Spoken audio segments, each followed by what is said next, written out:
চিকেনের অনেক রকম রেসিপি থাকা সত্ত্বেও চিকেন কষা is one of my favourite একটা ডিশ। প্রথমে কড়াইয়ে সামান্য একটু তেল দিয়ে দিব, তারপর কেটে রাখা আলুগুলো দিয়ে দিব। আলু দিলে মাংসের স্বাদ একটু অন্যরকমই মনে হয়। আলুগুলোকে 4 থেকে 5 মিনিটের জন্য ভেজে তুলে নিব। তারপর মাংসগুলোকে লবণ দিয়ে মেখে রেখেছিলাম, ওগুলোকে ভেজে নিব। ব্রয়লার মুরগিকে একটু ভেজে রান্না করাই আমি বেশি প্রেফার করি।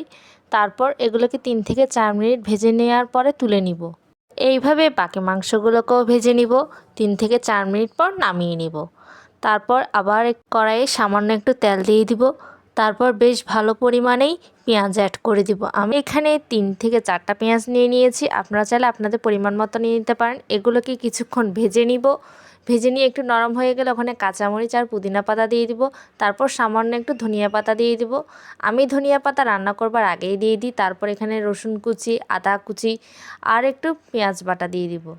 এগুলোকে বেশ কিছুক্ষণ ভেজে নিব।